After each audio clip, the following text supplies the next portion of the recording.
Right, there we go. I would normally at this point say, can you post your questions in the chat or keep your microphones turned off? But given the low numbers that we've got here, I don't see why we shouldn't all keep our microphones on and we can have a chat about something if we want to. I will be sending out a satisfaction survey afterwards. So if you have any observations, having reflected on what we talk about here tonight, then you can sort of pop comments in that and let me know. And other than that, let's get started. So we've sort of introduced ourselves to each other already, but here we've got Karen Davidson from looks after the Multiply project at Adult Learning at NCC. Over to you, Karen. Hiya. So I'm Karen Davidson. I have only recently moved into this role. I've worked for Norfolk County Council now for several years in children's, adults, social work side of things, training social workers, and also in innovation. And I've just gone over to work for Adult Learning. Basically, I'm the external funding and projects manager, looking after Multiply on behalf of Norfolk County Council. And I'll explain in a bit how that works compared to just the Adult Learning stream.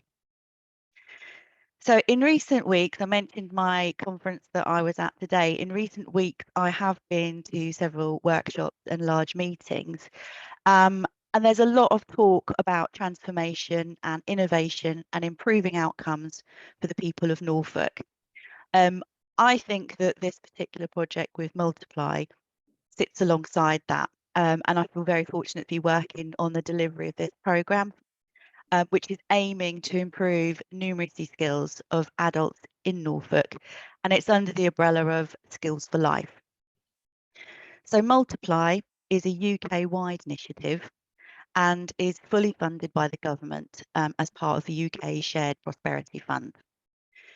Multiply is something that sits alongside what we already have, so it's not replacing it, and it's open to any adults aged 19 and over. And we've got in here who live in Norfolk, and I'll explain that in a bit, who don't already have a maths GCSE grade 4 as it is now, C as it used to be, or equivalent. So the courses that are available can be for beginners right up to those who would then want to go on to take a qualification in maths or numeracy. One of the differences between this particular initiative and what we already do with things like any foundation skills is that this can be run at very small numbers. We can actually have courses online, in person, in small groups, and even one-to-one. So there is that ability to tailor to what is needed and to reach those who've always been very hard to reach. There are a lot of resources available for people within Adult Learning and other colleges to help support them with their numeracy skills, but there may be things that have been barriers in their way that stop them from engaging with those initiatives. What we want to do with Multiply is really get those people on board and get them back into learning about numeracy. And it could be by stealth is one of the things we talked about, that it's not actually numbers that people see, it's another way at looking at numeracy, whether it's looking at recipes or looking at managing budgets, and we'll go through some of that in a bit. There's also an opportunity for employers to have their workforce upskilled. There will be some monies available for any employers who need to have some funding back for employees who attend courses, or if there are courses that would suit those employees in their own time online. So we're going to be talking more about that over the coming months, about how we can work with employers as well. That's got in bold at the bottom that we don't want to displace anything that's currently being run. So we're not like dual funding anything. So there are courses that are being run under the adult education budget provision, like functional skills. We're not going to be displacing those in any way with Multiply, and we have to demonstrate that very clearly. And that's where we've also decided that the cut-off really for a lot of those AEB courses is a certain number of people in a class to make it viable. With Multiply, we don't want any classes above 6 people. So that means that if it was an adult education budget provision, a course of that low level probably wouldn't be viable. So these are the sort of environments that we want to reach out to. Now, I've got the next slide about our approach in Norfolk. So there is an initiative throughout the whole of England, and each local authority has put in a bid as to how they want to spend the money that they would be awarded. So Denise Sadbandi and her team were working on the bid before I joined. So they started all of that work sort of late spring, and the award was made in financial years. We've already got the first financial year, although we are working quite a lot to school years. We will be getting 4.7 million over the 3 financial years. So we've just very recently got the first instalment of that first financial year. Now, what we did, or what Denise and the team did, is engage a lot with stakeholders and talk to other partners as well about what we could actually do and what was going to be possible to deliver in Norfolk. And one of the other things that they've decided to do is have multiply champions. So multiply champions will be employed to actually be in the communities, a person actually available, because we were seeing it as a maybe one of the barriers for people not engaging with these sort of initiatives before is that they need to see a friendly face, they need to see a human side to it as well, because that might be what stopped them from being able to go any further with numeracy in the past. So the other approach that was decided is that adult learning, Norfolk County Council Adult Learning, are going to do just under half of the provision. And the rest at the moment is split between City College Norwich, East Coast College, and the College of West Anglia. And there's been a small amount of monies left aside as well for other potential external partners, and I'll mention that later. So my role, I am employed through NCC and under some umbrella for adult learning, but my role is to make sure that we all work cohesively. So we're not doubling up efforts and seeing where certain further education colleges may be better at delivering some things than adult learning can deliver, and sort of making sure that we tailor things to what we've actually got available. So other local stakeholders will be invited to submit for grant funding. So there is going to be that available as well. And I'm going to go through in a minute the particular interventions that the government have asked each of the authorities to consider when we look at our plan for what we want to do. So as I've mentioned already, our approach is very much focused on those small groups, partly so that we don't double fund on things like the adult education budget. So that's where we want to go with this.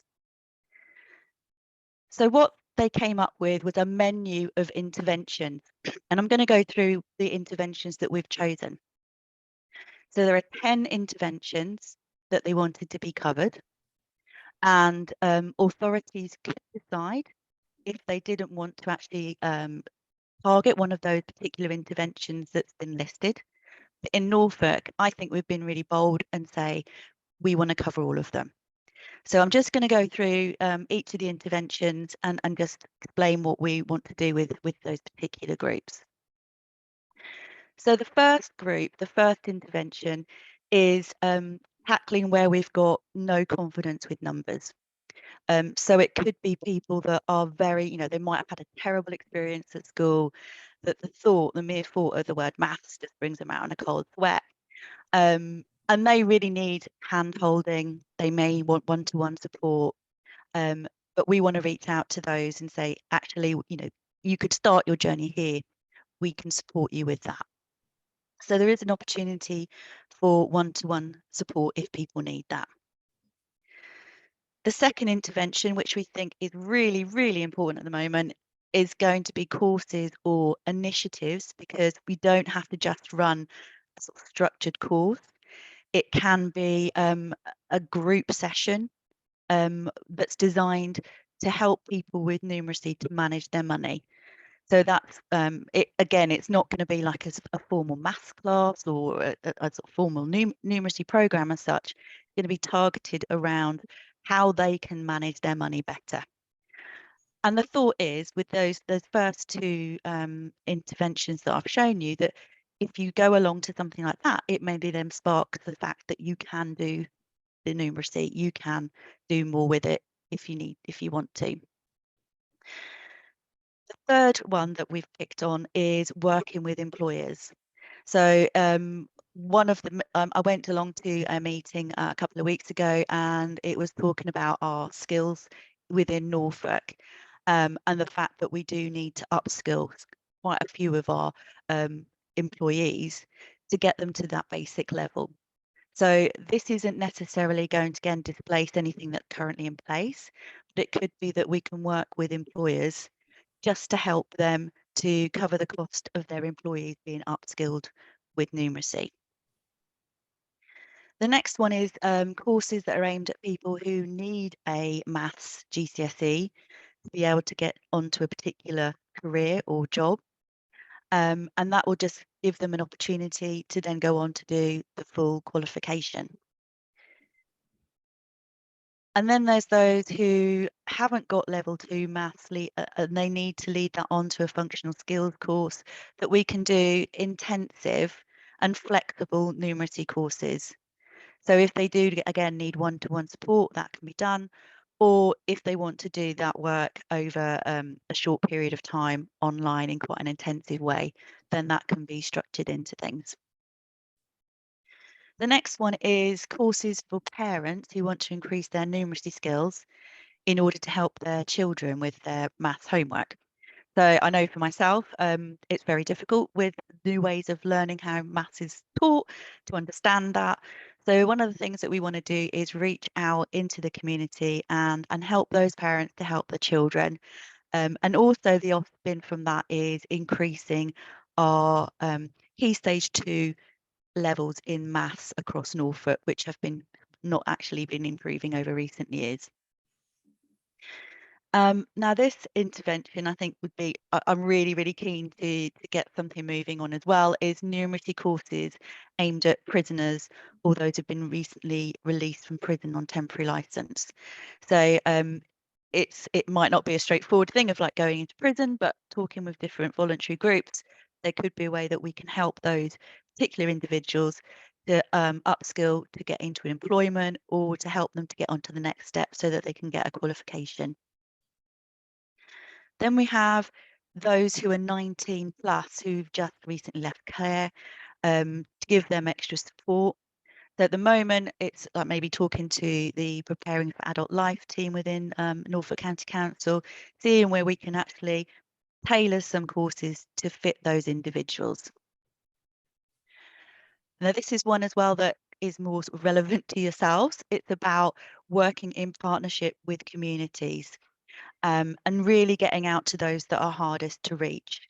So if there was interest in a small village hall in Haysborough for 2 or 3 people to do some lessons in saving money, or if they want to do some low-level functional skills, then we can go out to those areas and do those particular courses because they're not something that we can currently fund within our usual adult learning budget. And so it's looking for really, really good ideas as well. I think it would be great if we can have some really innovative approaches to this, gather those sort of good stories, get people interested in going along to what we can deliver over the next few years. And the final one really fits a bit more with further education institutions where we're going to ask them to bolt on more maths modules within the vocational courses. So it could be that, you know, someone's really, really wanted to be a hairdresser or really wanted to be in construction, but maths is just not something that they can master. So it's putting that into practical terms. So whether it's ratios or measuring, getting it across that actually numeracy is about daily life. It's not just something that you see an equation on a board at the front of the classroom. So they're the 10 interventions that we've decided to cover. As I've mentioned, some other authorities haven't picked all of the interventions. There was no requirement to do that. But when it was when we looked at all of those, we really couldn't say that there wasn't one of those particular groups that we wouldn't want to reach. So we are aiming to get courses and initiatives. And as I mentioned, initiatives could just be some sort of group session to all of those interventions across Norfolk. So at the moment, it is very early days. I haven't got a schedule. I haven't got a prospectus of what's going on at the moment with Multiply. I really want to reach out to find out what people need rather than us saying what we think they need, and tailoring it to that. We have got our website set up, which is just the www.norfolk.gov.uk Multiply, and that's where we're going to be posting everything to keep up to date. I've also got an email address that comes to myself and some of the team, which is multiply@norfolk.gov.uk. Don't mind any inquiries from, I had one this evening from a gentleman who's obviously heard about Multiply. He's interested in doing some courses. It might be he doesn't qualify necessarily for Multiply, but happily deal with any queries that come in at the moment, because the more we can get out there, the better.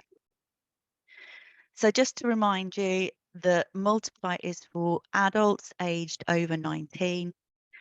I've put about living in Norfolk because, yep, if it is on the border, there might be a slightly different offer for Cambridgeshire or Suffolk. The most important thing as well is they don't already have a maths GCSE. And these initiatives and courses are all free.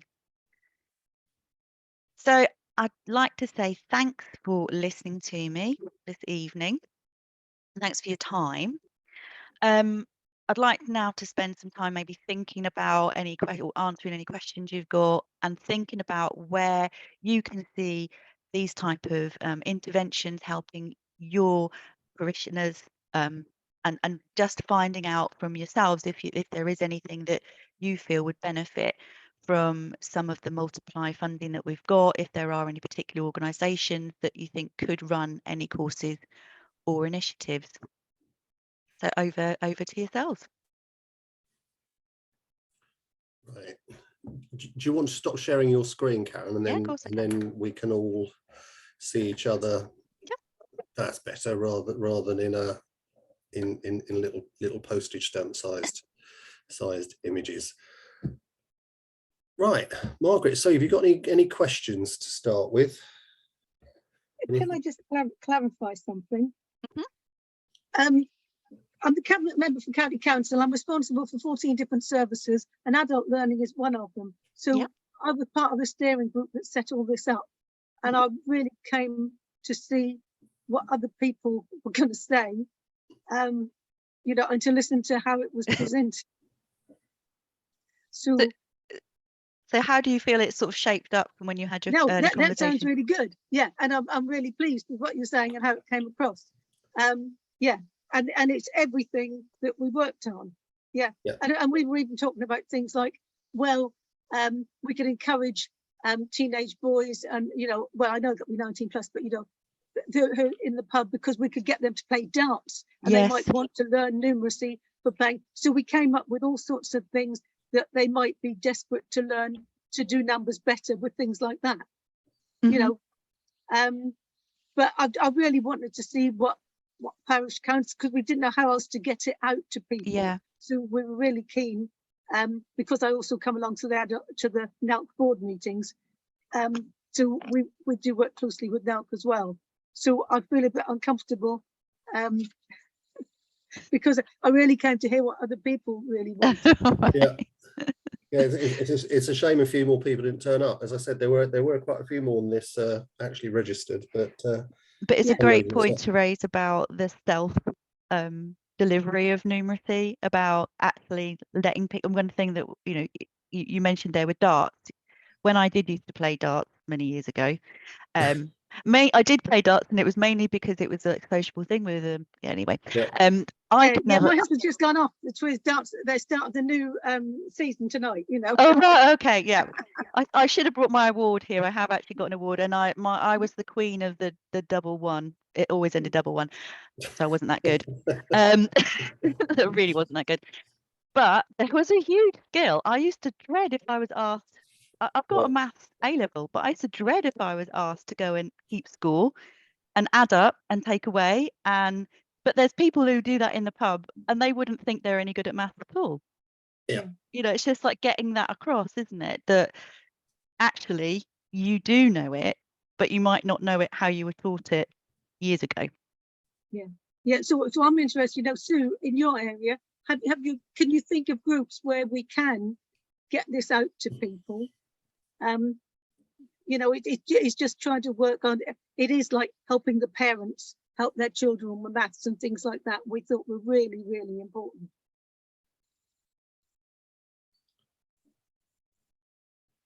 Right.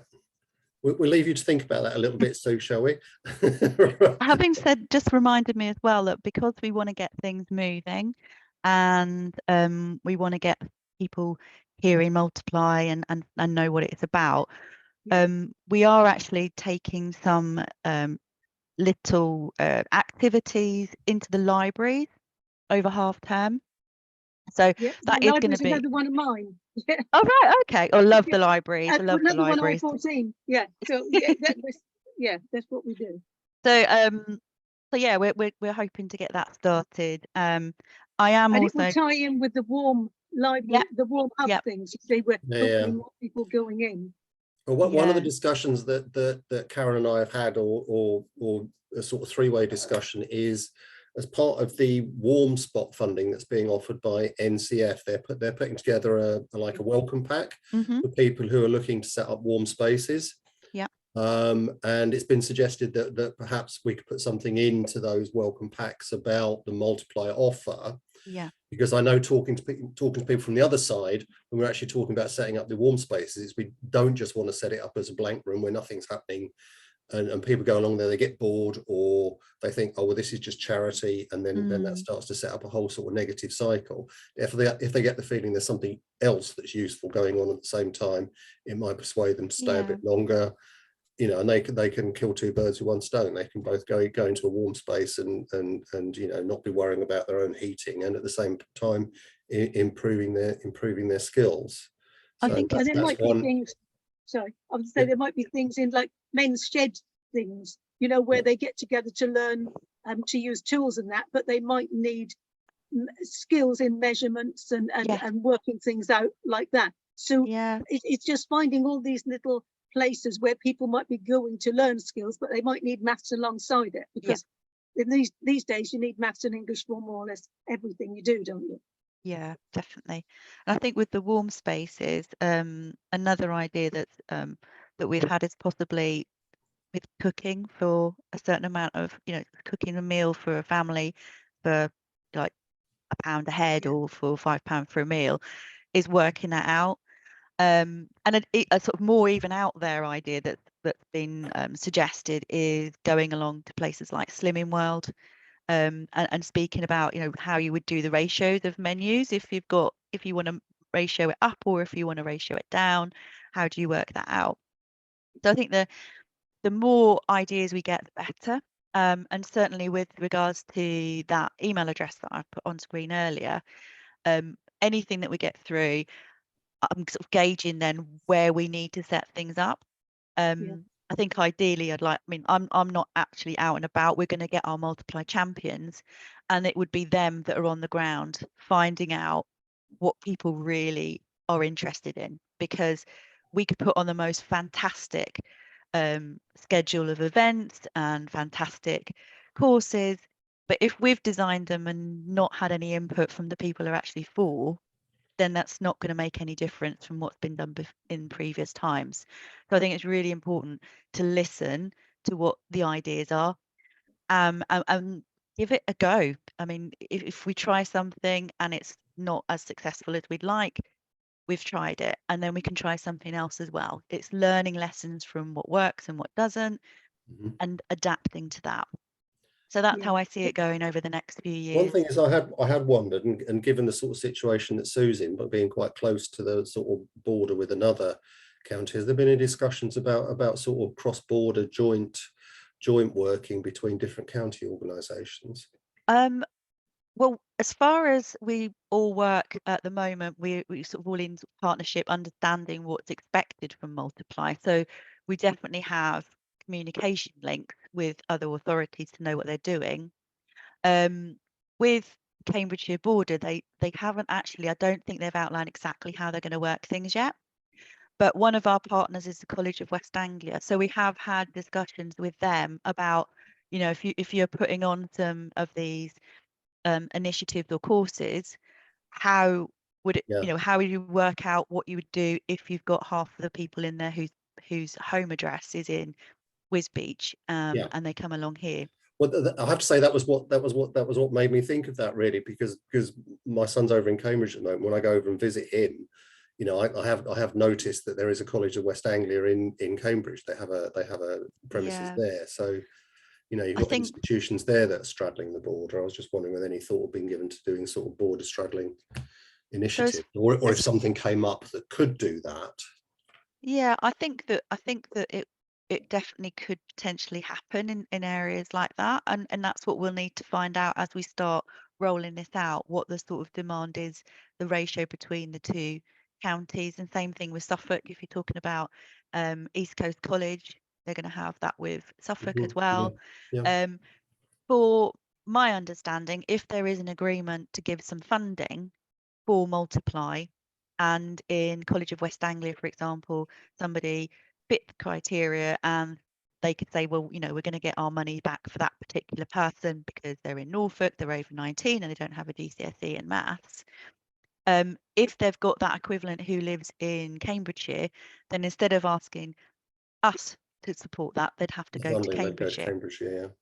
So it really sort of depends on how Cambridge are May in I it. interject on this? Experience is that if you apply for grants, they are very keen to take notice of your postal address rather than your actual physical address. So very often we go in for Norfolk things and they say, oh, but you're Cambridgeshire. And so you have that dispute. So that would be interesting for you to discover further whether you know, whether they like whether they're going to use a border as a Yeah. I represent not just parish council but a community building. Mm-hmm. So I'm here really from the community building purpose with the warm hubs. And the community building was given money to build it by the big lottery, and part of our agreement was that we would improve education, or mostly for the younger people to get better jobs. Yep. We haven't been able to get that part of it going, and I saw a double opportunity here with the warm hubs and the further education.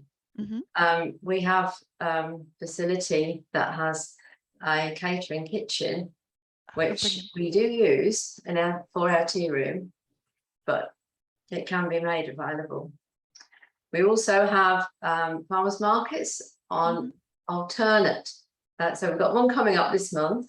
So there's your opportunity to walk that farmers market to find out what the population want. Yeah. So I think I suggest that I've ticked quite a few boxes. Definitely. This last, what that you've mentioned in this last 15 minutes. Marshall needs to upskill a lot of the locals. We've got lots of new residents because we've had a lot of new builds recently, because as you probably know, West Norfolk didn't have a 5-year plan and advantage was taken of that. But there are a lot of other people here that would benefit from literacy and numeracy. And so really I'm saying Marshall St James is here. The community building is there for use, and it does get used quite well, but there are gaps in our provision. So that's really where I am. And I think the warm hub thing, if we could get, we do get people come in, but it would be nice to have some funding. And like we've got a small tea room, so we'd like to see people come in, have a cuppa and a piece of cake and stay for 2 hours and do something. Board games is something else that Absolutely. about counting. Beetle drives, I know you're perhaps looking at Oh, older Beetle, folk, yeah. but there's everything there. You just got to find out what people's interests are, and that's not easy, I know. Yeah, you mentioned about having a kitchen as well. Would you be able to do like a cookery session, or is it not set up Well, quite enough I for think, that? you know, yeah, I think so. We'd have to pick the right day, see, because we do use it as well. Mhm. But there's no reason why we can't look at that. Certainly on a Monday, it's not used. I can say that straight away because we don't open the tea room on a Monday. But then if you're going to have people in, we probably will. But we shall make adjustments. But you know, it depends. It's not something I can provide. I can't be that. What was it, champion? Multiple champion. You know, if you've got the local champion, and we know when we can work out when we can make the facility available, because that's what it's there. It's a community building, and it is an inclusive community building as well, and it's all on one level. It was only opened in 2018, so it's to whatever spec that was at that time. So that's really why I came to see you tonight. Oh, lovely. So what's the best way to get in If you've contact got- with you then, yeah.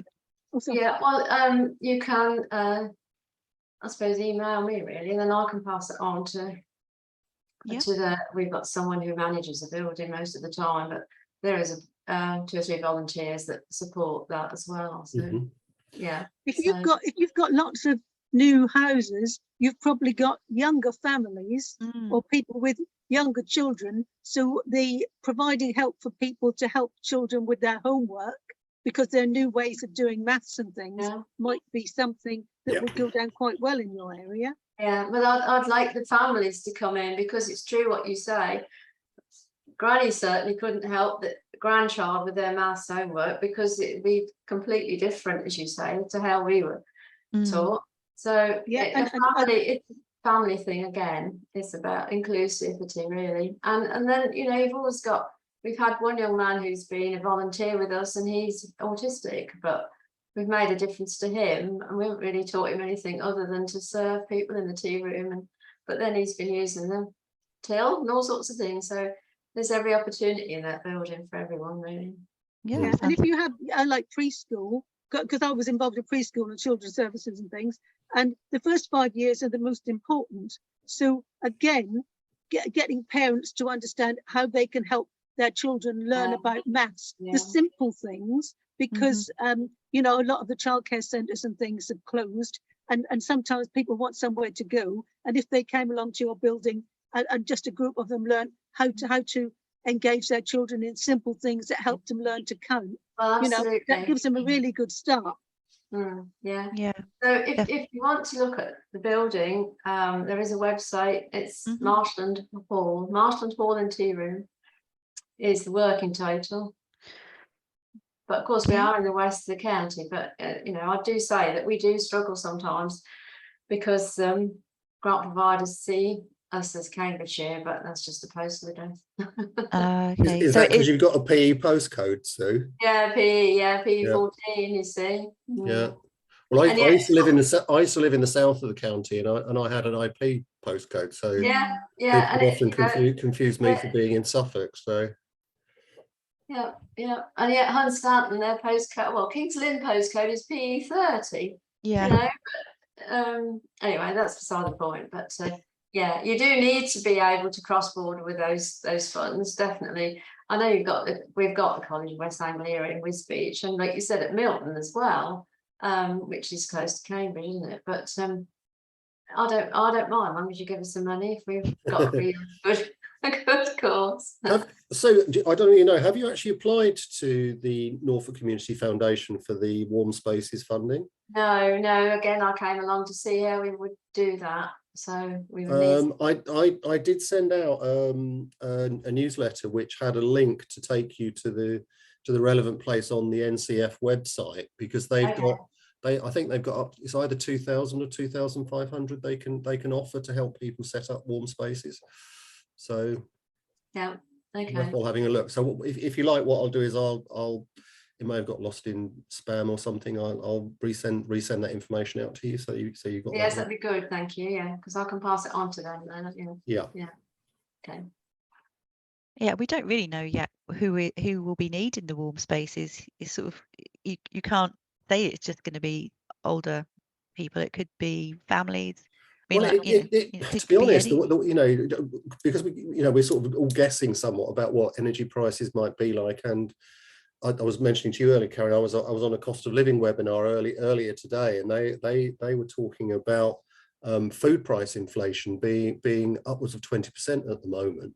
That's the current trend. Now, you know, people are going to start really struggling, and that heat or eat decision is going to become more and more stark. And so, you know, it could be, you know, young families who've got, you know, or families who've got young children at home who are equally in a difficult position, struggling to heat, and maybe may welcome having somewhere that they can go to, well, and meet other people, not just go and get warm, but actually do other things and socialize and what have you. So Yeah, I mean, there's a whole well-being thing as well about it, isn't there? Yeah, they might be having trouble with the maths, just working out how much things are going up and how they're going to balance the budgets. So well, of course, it does add an extra level of complication to budgeting if you can't be sure from 1 week to the next what things are going to cost you when you go down to the shop. You can make all sorts of decisions on paper, and then you've got to remake them on the hoof when you're in the shop and faced with change. And I think it's even with the shopping side of it, it's comparing as well package sizes, because, you know, if you see you just pick this one because it's there, but actually if you look at it per unit, it's not such good value for money. So it's even things like that, like, you know, you get the sort of buy two get one free or whatever else. Sometimes the maths of that gets a bit complicated, and you think, you know, actually, am I saving anything, or am I just getting more of stuff I don't need? But equally, there's a flip side to that, because of course the unit prices are required to be there. You know, and any shop has to put the unit price up. But actually, if you don't need to buy something in bulk, your unit price might go down. But if you're actually buying something you don't really need, it's a better budgeting decision to buy less, but pay significantly less for it, because you're only buying what you actually need, rather than being seduced by the sort of unit. And that sort of links with the saving waste as well, doesn't it? Saving food. You know, you can link it in with that, like, yeah, you can budget, but then what do you do with your leftovers? Do you batch cook? Can you put them in the freezer? So that it's on the sort of like the periphery of that a bit more with multiply and numeracy, but it's all linked, isn't it? All of these are linked in some way. Yeah, well, yeah, absolutely. We've also got to look at how we get in touch with the employers to see, you know, who's got staff that could move on to higher grades and things if they just had the right qualifications, which included maths or better mathematical knowledge to move across to do a completely different job. And it's sorting out which employers could do with that help, really. That's quite difficult, isn't it? Yeah, I mean, that's something that we're sort of looking into now, and sort of reaching out to groups and finding out from them. As I say, sometimes the barrier has been they haven't, if it's a small company, they wouldn't have necessarily enough staff to do that. So it's about, you know, what can you do to support it so that the business can keep running, but they're also getting those skills along the way. And also I think there's a whole longer term plan as a Norfolk investment framework is thinking, well, actually, we've got people in this level at the moment. Eventually, those jobs are going to get more and more automated. So those people need to have a bit more skills. So we're not saying to them, oh, you know, you all need to panic, you're not going to have a job in 5 years' time. It's more, okay, well, as this particular thing that you do is becoming more and more automated, that gives you more time to do these other tasks, and you might need a bit more skills to do that. So it's getting that messaging right, so that people aren't scared that, yeah, you know, eventually no one's going to be, you know, I'm not going to have the job I'm having at the moment, I don't know what I'm going to do. It's, let's prepare you for what's going to happen in the future. Yeah, I suppose that then points us to job centres for people who've just lost their jobs, but everything they look to apply for will probably want maths and English. And maybe they need to have some help to upskill their maths. So maybe even a stand or some posters or something in job centres, or talk to job centres about having someone there to talk to small groups occasionally. Yeah, so we've gone and spoken to ours did a webinar a couple of weeks ago. I think there was 112 job coaches from across Norfolk there, so they're aware of the scheme and they're going to start sort of referring in people who would be suitable. And also with the Multiply Champions, I would see their role as being in the districts. So there's going to be 7 Multiply Champions, so they'll cover every district.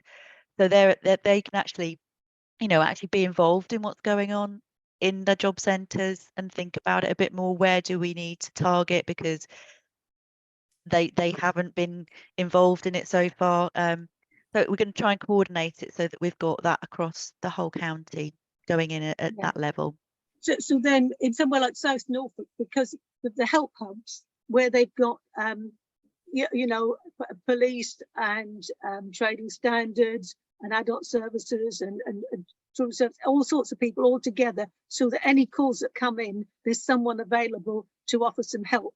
So if they also distributed food and things when they needed to, but they might have or be aware of groups of people who might benefit from some upskilling in different ways, because they'll have all sorts of different people coming through needing help.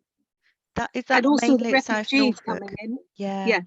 Also the refugees coming in, we've got loads of them coming in.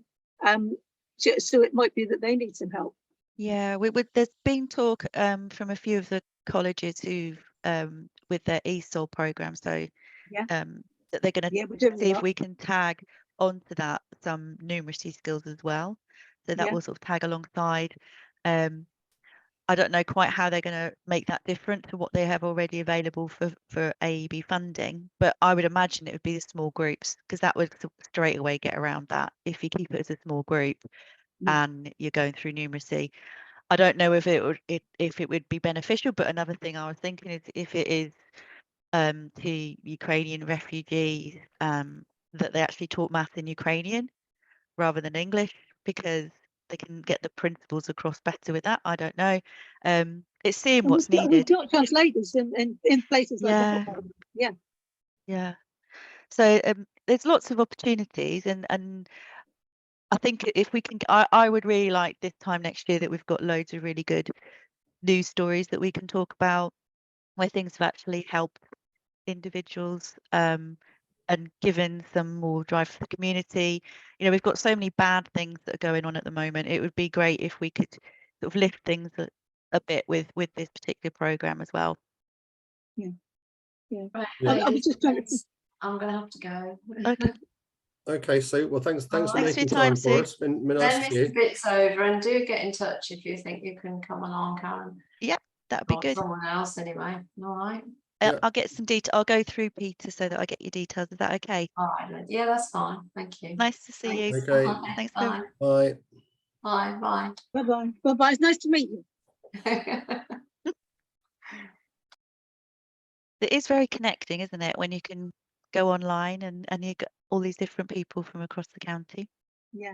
I mean, the other thing I wondered about is the rural areas of Norfolk, where they are so far apart.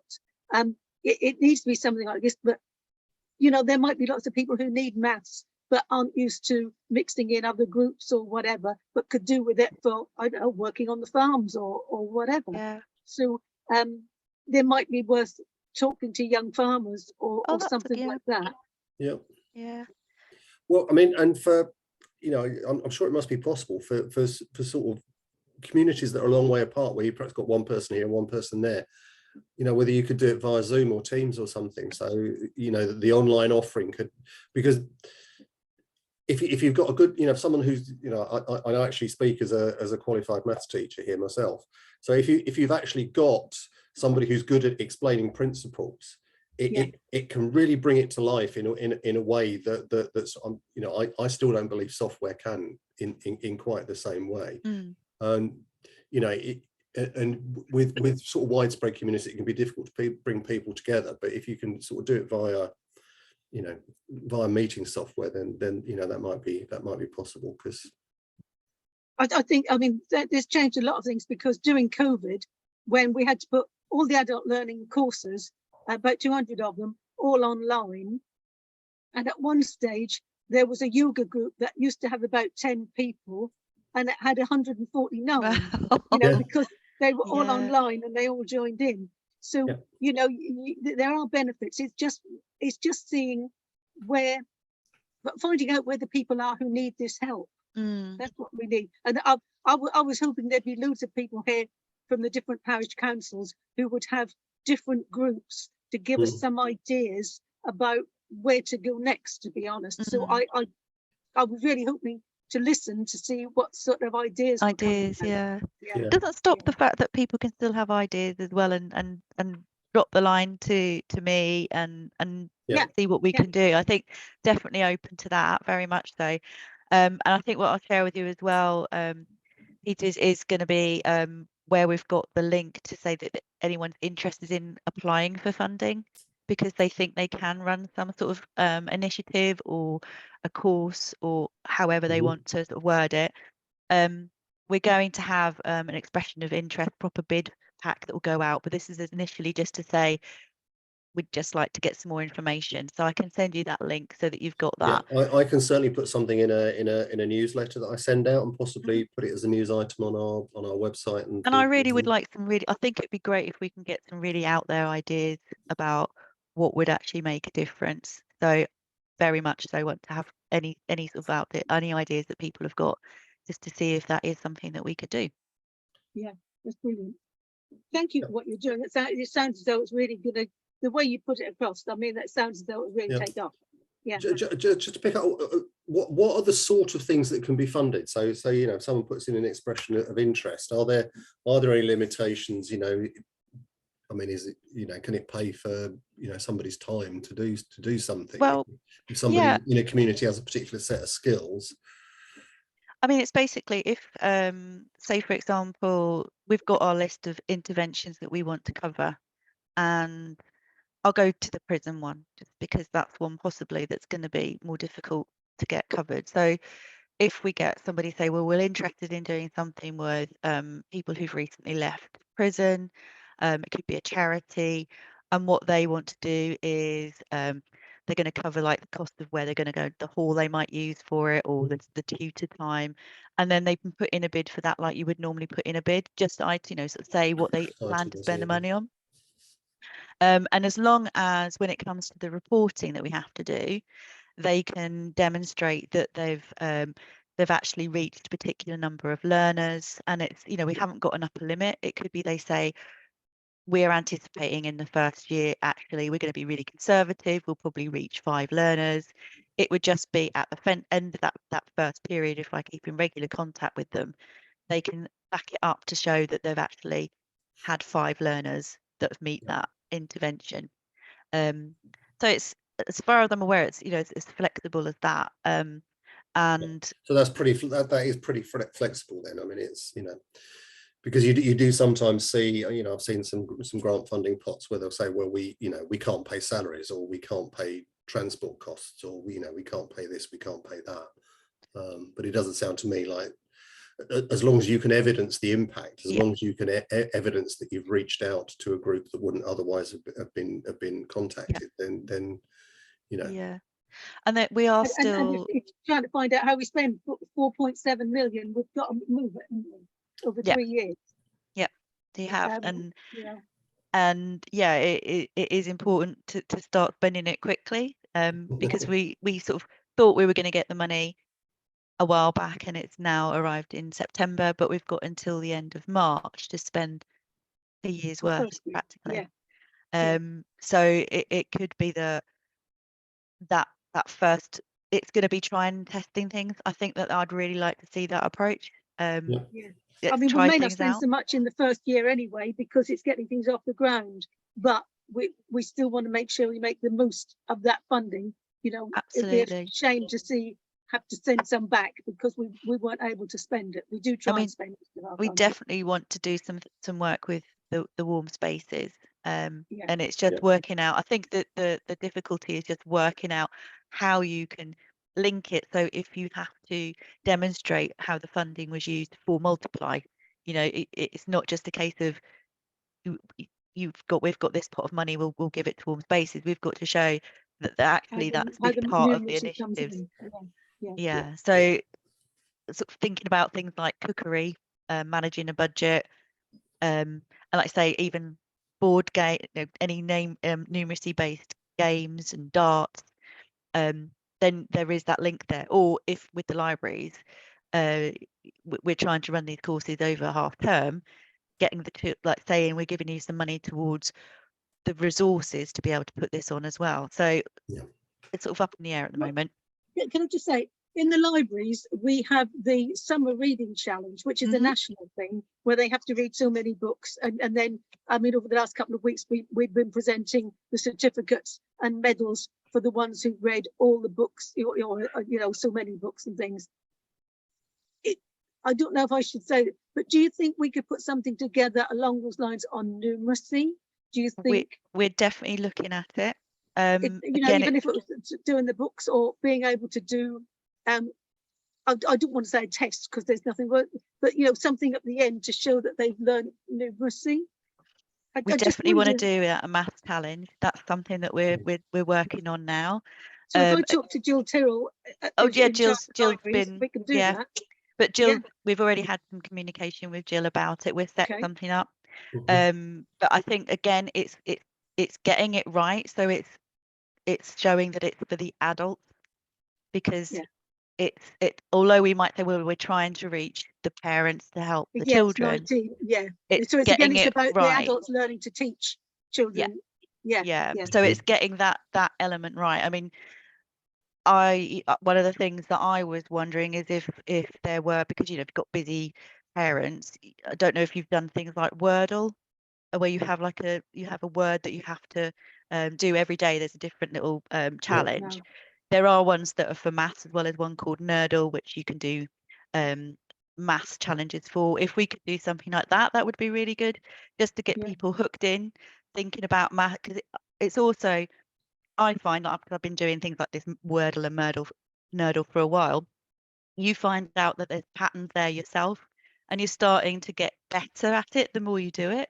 So if there was a sort of fun way that people could think, yep, I'm just going to do my maths little question today. So I was getting too enthusiastic and forgetting it was 19 plus. It's just like, I mean, museums are another one of my services. And when the kids, when the groups of kids come in, they've also had sessions where the groups of school children came in and they had them measuring up, you know, measuring around the Castle Museum and working out how many arrows would you shoot from the bow if they were up in the you know, shooting down on people attacking them. And I mean, I can't remember all the different things they did, but they were doing things like that, but they were putting maths into that to try and help the schools when they visited the Castle Museum. So we've got ideas. It's just how we get it for the 19 pluses, really, to make sure it really counts. Because originally the funding we had was for helping families, but then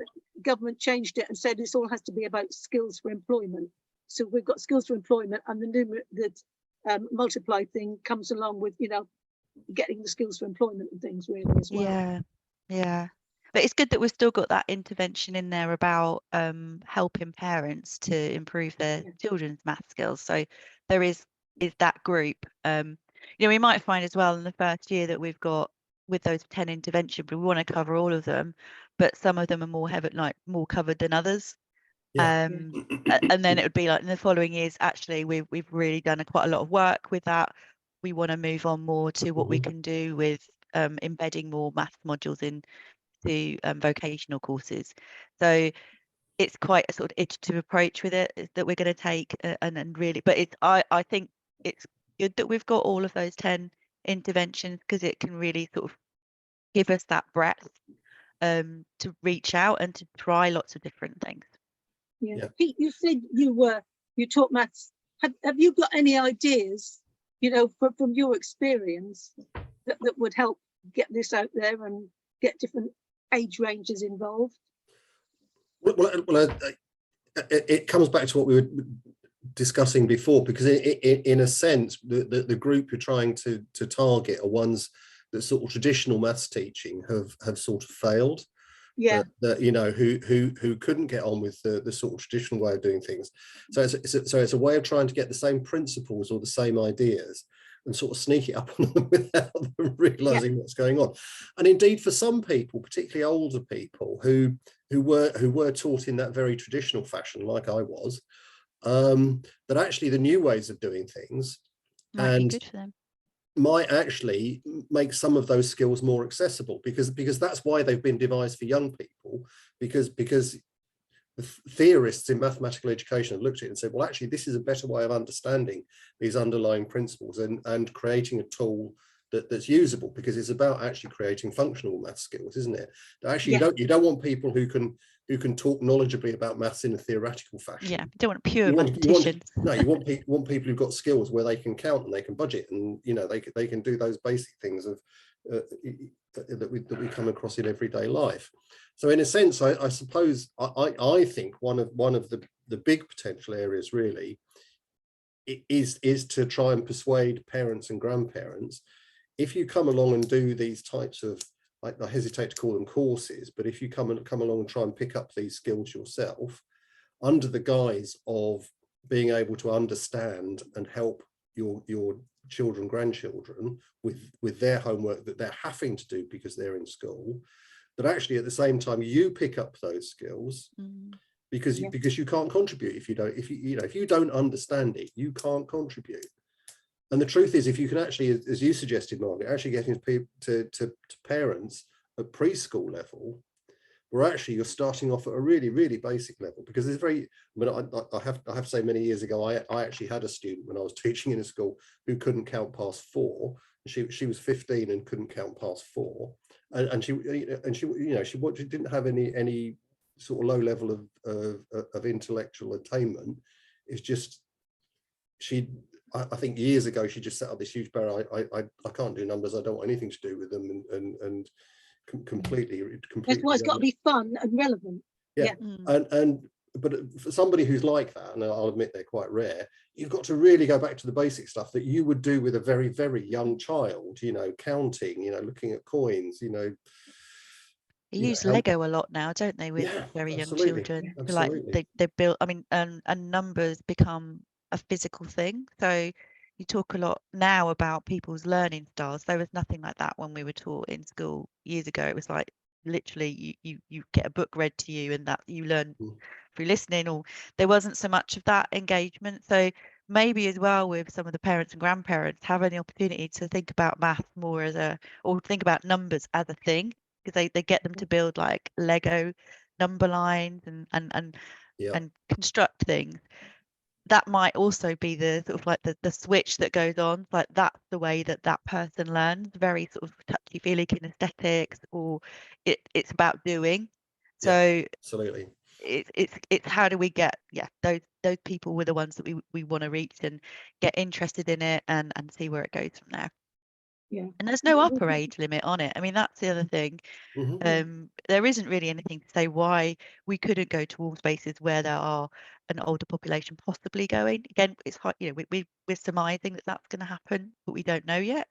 So I can't see any reason why we couldn't engage with any age group over 19 at all. I think there's going to be benefits from everybody. Yeah. Yep. Good. Well, okay. Well, hopefully that contact with Sue might lead somewhere, because if they've got a community facility that has some potential spare capacity, then I think that's sort of definitely worth pursuing. Yeah, definitely. No, it's been good to have a chat about it, and nice to meet you both as well. Yes. Nice to meet you, Margaret. So good evening. Yeah, thank you for what you're doing, both of you. Well, that's what we're here for. But what I'll do is I'll stop recording now. So if I can, hold on. Yeah, I've got to find it in the right place. There we go. Stop recording. It had moved when I switched it on. It was on my bottom toolbar, and now it's